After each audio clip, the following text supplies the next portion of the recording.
So welcome guys to another topic on the space of the upper limb. So we have talked about the axilla already, so we are in a new category which is the cubital fossa. So it's your great science of Lorenzo, and if you are just new to my channel, make sure to subscribe and turn on your post notification button so that anytime I drop any video you'll be sure to be notified.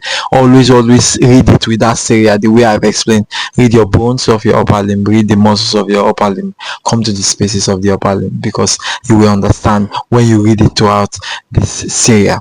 Now if you want me to make any video for it, drop it down in the comment section, and if you are new to my channel, also subscribe and turn on your post notification button. Share it to your friends so that they will also follow you to watch it and also discuss about science, because it is very important for your clinicals and for your exams. So let us jump right into the video.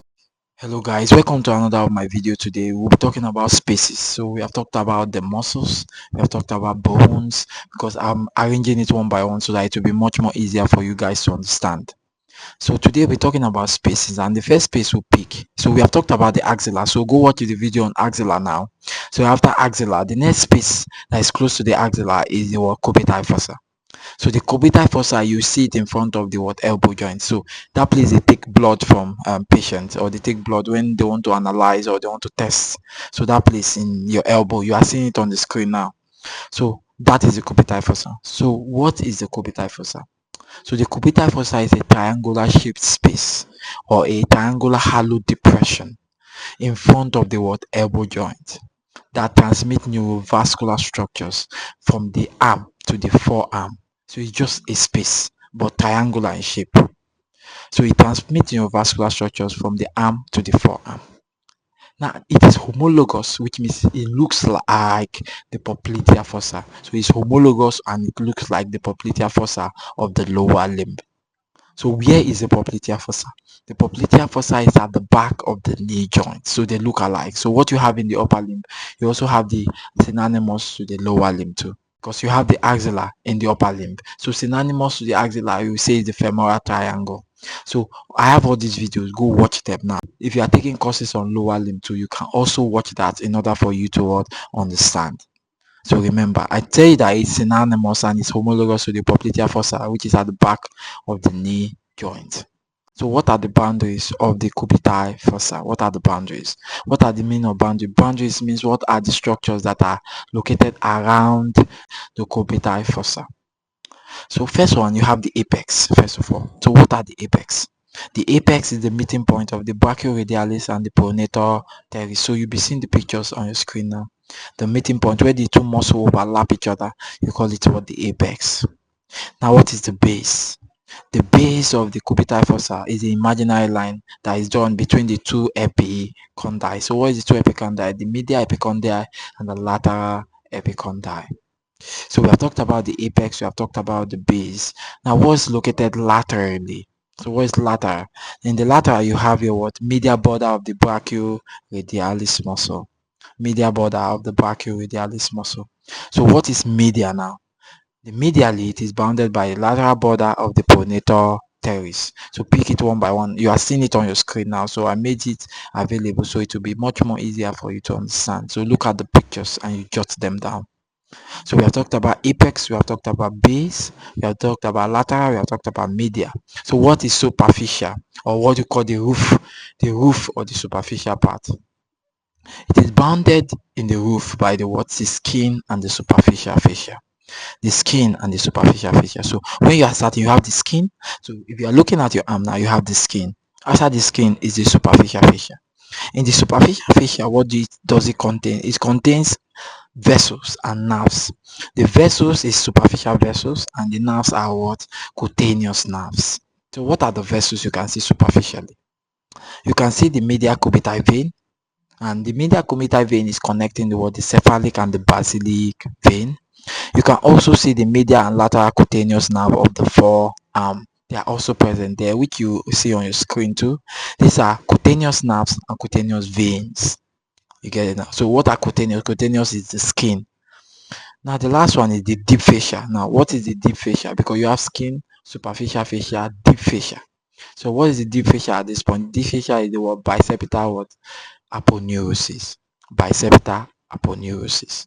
when I was teaching you the muscles of the arm, which is BBC, we have the word bicep brachii.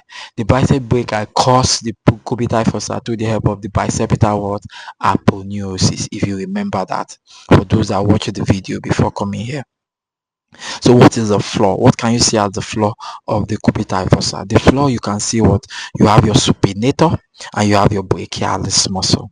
Your supinator and the brachialis muscle, they form the floor of the cubital fossa.